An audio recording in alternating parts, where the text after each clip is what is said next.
Bismillahirrahmanirrahim. Wujudu qabri nabiyina Muhammad sallallahu alaihi wasallam bita'yin.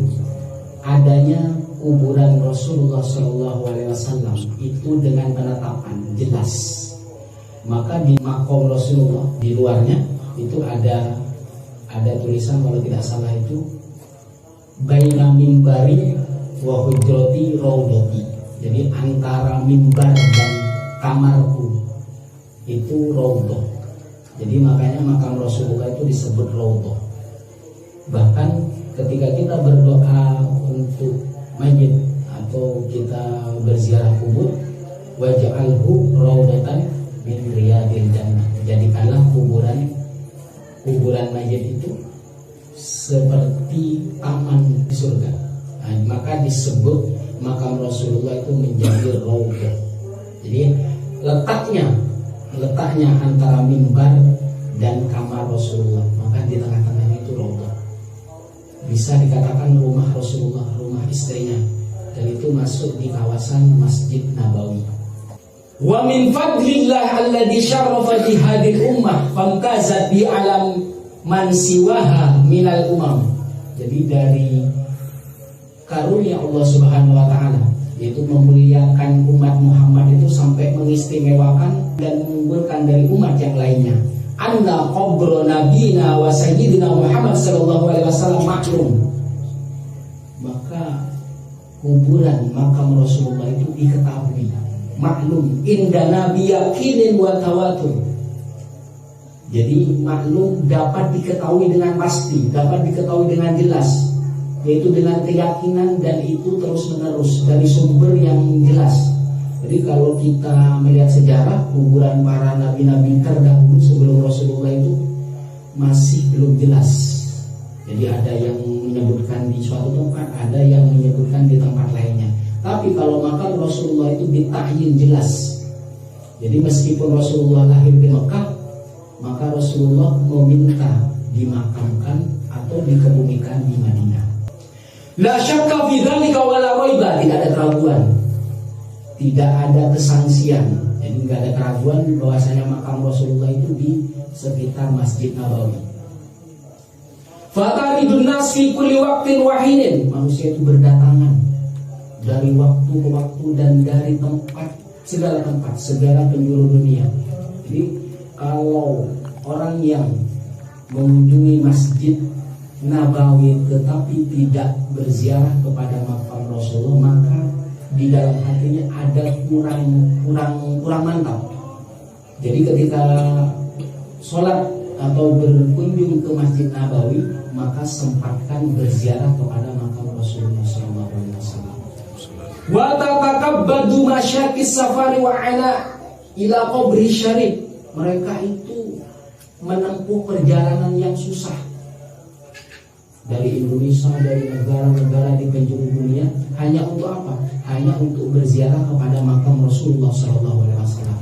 Bukan perkara yang mudah, bukan perkara yang gampang, karena apa? Membutuhkan banyak biaya. Apalagi haji sekarang, antrinya sampai puluhan tahun. Jadi yang paling memungkinkan adalah umroh. Itu pun perjalanannya jauh, bukan hal yang mudah, butuh biaya, butuh tenaga, butuh waktu. Jadi orang yang menempuh hanya untuk berziarah kepada Rasulullah, tatakabbadu masyaqqis safar, mereka itu menempuh perjalanan yang susah dan bekerja keras ila qabri syarif, ke makam Rasulullah yang mulia. Ma'imtilai qulubihim bil ilmi tam wal yakin al kamil, dengan memenuhi hatinya itu dengan pengetahuan yang lengkap dan keyakinan yang sempurna. Jadi kalau sejauh itu tidak punya keyakinan kepada Rasulullah, itu sangat rugi. Fi hadzal makan al-masyhur, yaitu di tempat yang disaksikan, jelas tempatnya. Jadi kalau mengacu kepada sejarah nabi-nabi terdahulu hampir tidak jelas, maka penetapan kuburan Rasulullah ini ta'yin, jelas ditetapkan. Wahadi hujratul ma'rufah, dan ini adalah ruangan-ruangan yang diketahui. Wa masakin zaujati, ini adalah tempat tinggal istri-istri Nabi. Wahadi raudhatul mutahhar, ini yang dinamakan raudhah, yang disucikan. Jadi makam Nabi namanya Raudhah. Hadza syarafu wal fadlam yathbutu li nabiyyin ghair. Jadi tidak ditetapkan penentuan ini kecuali kepada Muhammad sallallahu alaihi wasallam. Maka beruntunglah kita menjadi umat Muhammad sampai kuburan Rasulullah itu ditetapkan tempatnya, sehingga kita ke sana tidak mereka-reka. Apakah makomnya, apakah makbarohnya, itu jelas di sana bahwa di Raudhah itu tempat jasad Rasulullah ada di sana. Walali ummatin ghairil ummah Muhammadiyah. Jadi tidak bagi umat yang selain umat Muhammad. Maka sampai makam Rasul itu jelas. Wa fi hadza yaqul Ibnu Hajar, maka ada sebagian ulama yang menjelaskan walam tu'lam maqabirhum bi ardin. Kalau yang lain itu tidak diketahui kuburannya. Yakinan, secara yakin, ghairu masakana Rasul, kecuali yang ditempati Rasul. Dari zaman dahulu sampai sekarang itu jelas di tempat itu antara mimbar dan kamar beliau, maka disebut Raudhah. Wa qala Imam Malik radhiyallahu anhu lil Mahdi, ya Amirul Mukminin. Suatu ketika Imam Malik berkata kepada Mahdi, wahai Amirul Mukminin, innaka tadkhulul an al-Madinah fatamuru bi qaumin an yaminika wa yasarik wa hum auladul muhajirin fasallim alaihim fa innahum ala wajhil ardi qaumun khairun min ahli al-Madinah wa la khairu min al-Madinah. Ini berkata kepada Amirul Mukminin, wahai Amirul Mukminin, sesungguhnya kamu itu masuk sekarang ke Madinah. Kamu melewati suatu kaum, di kananmu ada kaum, di kirimu ada kaum.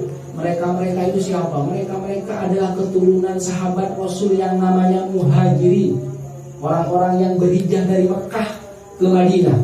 Fasallim alaihim, berikan selamat atas mereka. Fa innahum ala wajhil ardi qaumun khairun min ahli Madinah. Tidak ada suatu kaum yang lebih baik dari ahli Madinah, karena pusat berkembangnya Islam itu ada Madinah, dan itu tempat hijrahnya Rasulullah SAW, dan jayanya Islam dari Madinah, sehingga Madinah menjadi terang benderang. Maka kemajuan Islam pertama kali ada di sana, maka disebut Al-Madinatul Munawwarah. Wala khairu minal Madinah. Maka yang menyebutkan, yang menentukan Madinah itu menjadi tanah haram itu Rasulullah SAW. Sebagaimana Mekah yang menetapkan tanah haram adalah Nabi Ibrahim, maka Rasulullah meminta tanah Madinah untuk menjadi tanah haram. Maka dua kota ini disebut Haramain, tanah haram. Faqala lahu, wa min aina qulta dzalika ya Abu Abdullah? Dari mana kamu tahu wahai Abu Abdullah? Qala li annahu la yu'rafu qabrun nabiyil yawm ala wajhil ardi. Sesungguhnya kaum Madinah ini yang mereka tahu, yang menjadi saksi bahwasanya kuburan Rasulullah itu ada di situ, yang paling tahu. Ghairu qabri Muhammad wa man qabra Muhammad indahum fayambaghi ay yu'lama fadluhum ala ghairihim. Karena ahli Madinah itu yang tahu, yang menguburkan Rasulullah, yang meletakkan jasad Rasulullah di Raudhah, yang menjadi saksi. Maka disebut al-masyhud, tawataro. Jadi banyak saksinya bahwasanya jelas makam Rasulullah itu ada di sana. Siapa yang paling tahu? Ya ahli Madinah, baik dari kaum Muhajirin dan Ansor. Dan itu terus menerus sampai sekarang, sampai diziarahi umat Islam di seluruh dunia, karena sudah jelas itu pasti makam Rasulullah itu ada di sana, yang disebut Raudhah, yang letaknya antara mimbar dan kamarnya Rasulullah SAW. Jadi jelas. Jadi kalau mengacu kepada nabi-nabi terdahulu, hampir tidak jelas katanya. Meskipun tidak mengurangi rasa hormat kita, keyakinan kita, keimanan kita kepada mereka. Fal qabr syarif mawdi'un tanzilur rahmah al-ilahiyah kama ja'a fil hadits an Ka'b radhiyallahu anhu, bahwa sesungguhnya kuburan Nabi aslinya nabinya yang mulia, karena dikuburkan di sana maka kuburan itu menjadi jejak kemuliaan. Jadi bukan kuburan, tetapi di sana ada jasad Rasulullah. Jadi ketika ada jasad Rasulullah, maka jejaknya itu ada di sana. Jejak kemuliaannya itu ada di sana.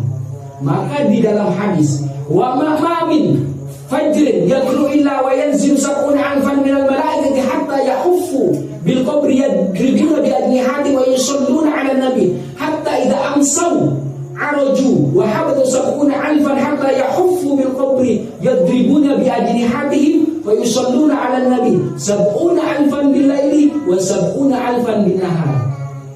Jadi saking mulianya makam Rasulullah, kuburan Rasulullah sallallahu alaihi wasallam, tidaklah dari terbitnya fajar kecuali malaikat 70.000 malaikat turun mengelilingi makam Rasulullah sallallahu alaihi wasallam. Mereka mengepak-ngepakkan sayap mereka, yadribuna bi ajnihatihim.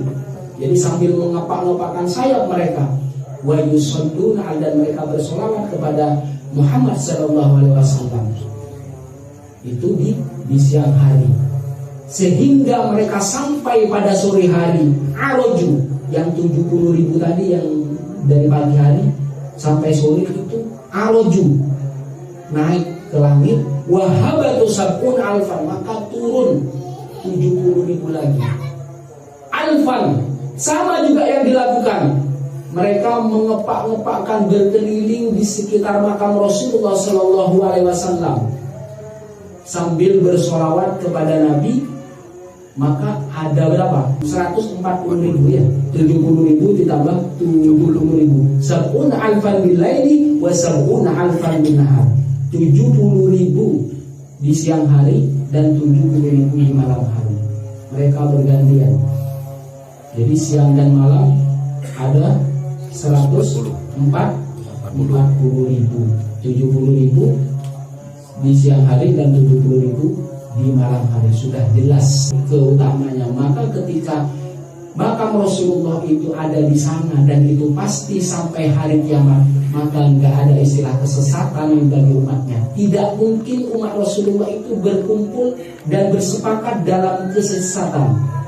Anna hadil ummah la tajtami'u ala dhalalah. Tidak mungkin mereka berittifaq, bermufakat dalam kesesatan. Makanya makam Rasulullah itu menjadi patokan kita bahwasanya dulu pernah ada Nabi yang kita yakini meskipun kita belum bertatap muka, tetapi itu ada. Bahkan menziarahi makam Rasulullah menjadi menuai keberkahan. Bukan kuburannya, tetapi ada seorang makhluk yang mulia yang ada di dalam kubur, dan kuburannya dinamai Rodoh. Rodoh itu antara mimbar dan kamar Rasulullah sallallahu alaihi wasallam. Anna hadil ummah la tajtami'u ala dhalalah. Jadi tidak mungkin bersepakat dalam kesesatan. Ikhtasallah hadil ummah bi alla tajtami'a ala dhalalatin. Maka dikhususkan Allah kepada umat Muhammad tidak mungkin bersepakat dalam kesesatan. Wa nasya min dzalika anna ijma'ahum hujjah. Maka kesepakatan mereka menetapkan perkumpulan mereka, ittifaq mereka, alasan mereka itu menjadi hujjah, alasan kuat untuk menguatkan kebenaran. Wa bi anna ikhtilafahum rahmah. Adapun ada perbedaan pendapat itu adalah rahmat, karena semuanya masing-masing orang berjuang untuk menjelaskan agama ini. Fa kana ikhtilafu man qablahum adaban. Adapun ikhtilafnya, perbedaannya umat-umat terdahulu bisa menjadi adab. Itu. Akhraj Ahmad wa Tabrani an Abi Basr al-Ghifari radhiyallahu anhu anna Rasulullah sallallahu alaihi wasallam sa'altullah alla yajma'a ummati 'ala dhalalah. Maka di dalam hadis Rasulullah itu saya meminta kepada Allah agar umatku tidak bersepakat dalam kesesatan. Fa'atoniha, maka Allah mengabulkan doa itu. Wa sa'altuhu alla yudhiru 'alaihim aduwan, tidak saling bermusuhan. Maka di dalam hadis itu orang yang tidak ngomong sama tetangganya, orang yang tidak ngomong, tidak saling menyapa tadi, tidak saling menegur, itu batas maksimalnya 3 hari. Jadi nggak ada istilah permusuhan sebenarnya. Ketika orang sudah melebihi 3 hari tidak saling sapa, tidak saling tegur, karena mungkin ada perbedaan, karena menganggap yang satunya salah, yang satunya benar, maka ada pertengkaran, maka maksimal dia itu 3 hari. Intinya adalah apa? Umat Rasulullah itu kemungkinan bermusuhannya itu hampir tidak ada, kecil, sedikit kemungkinannya. Maka inilah doa yang diminta Rasulullah SAW agar apa? Agar umatnya tidak bersepakat dan tidak bermusuhan. Fa'atoniha, maka doa-doa ini diberikan Allah, dikabulkan. Wa akhrajal Hakim an Ibnu Abbas radhiyallahu anhu an Nabi qala la yajma'u Allah ummati 'ala dhalalah abadan. Jadi Rasulullah meminta umatku tidak akan bersatu dalam kegelapan, dalam kesesatan abadan, selama-lamanya. Jadi tidak akan tersesat dan tidak akan gelap, pasti dia akan terang. Selama dia melakukan, selama dia mau, selama dia ingin melangkahkan kaki dan bersungguh-sungguh, maka terang benderang akan menghampiri dia. Wa akhraj Syekh An-Nasir Al-Maqdisi, Rasulullah SAW bersabda, ikhtilafu ummati rahmat, maka ikhtilafnya umat Muhammad itu adalah rahmat. Bukan ikhtilaf dalam arti perbedaan yang usul, tetapi hanya perbedaan al-furu'nya saja. Wa hadzal hadits rawahu aidan ad-Dailami Musnadul Firdaus Abbas, dan secara marfu. Wa ruwiya Tirmidzi an Ibnu Umar radhiyallahu anhu wa anna Rasulullah sallallahu alaihi wasallam qala inna Allah la yajma'u ummati. Ditekankan lagi, sesungguhnya Allah tidak mengumpulkan umatku, umat Muhammad maksudnya, umat Muhammadin ala dhalalah.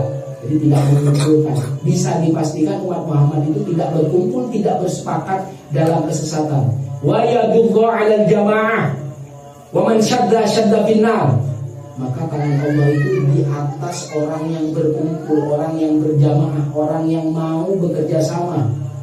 Jadi yadullah itu bisa diartikan kekuatan Allah, kekuasaan Allah. Maka orang yang berjamaah itu pasti bisa dipastikan akan menuai berkah. Karena apa? Diliputi oleh kekuasaan dan kekuatan Allah. Kalau berjamaah, kalau sendiri-sendiri, maka akan lemah dan akan kemungkinan gagal. Maka diharapkan untuk berjamaah bersama-sama. Maka Islam juga kuat karena umatnya berjamaah. Wa man syadda binar, barang siapa yang menyimpang dari jamaah itu, maka dia akan menetapkan jalannya ke neraka. Jadi neraka itu bisa diartikan kalau di akhirat, dia neraka itu tempatnya ketidakenakan. Jadi maksudnya neraka itu kesulitan, ketidakberuntungan, kegagalan. Kegagalan bukan sementara, bahkan kegagalan yang terus-menerus. Itu namanya ketidakberuntungan. Itu bisa neraka hidup kita di sini. Penuh kesah, selalu tidak tenang, tidak bahagia. Itu juga sesuatu yang tidak enak. Jadi simbol neraka itu jangan diartikan neraka itu hanya api. Api tidak ada di pikiran kita. Api ada di batin dan hati kita. Api ada di lingkungan kita. Sesuatu yang tidak mengenakan kita, sesuatu yang menyulitkan kita, itu yang dinamakan neraka yang bisa kita rasakan. Maka untuk bisa menghindari itu, bergabunglah dengan jamaah-jamaah, bersatu, berorganisasi, berkumpul. Karena tangan Allah, kekuasaan Allah, kekuatan Allah itu ada di sana. Maka yadullah 'alal jamaah, tangan Allah, kekuasaan Allah, kekuatan Allah berada di atas jamaah itu. Ketika kekuatan dan kekuasaan Allah ada di atas jamaah itu, bisa dipastikan rahmat dan keberkahan akan turun.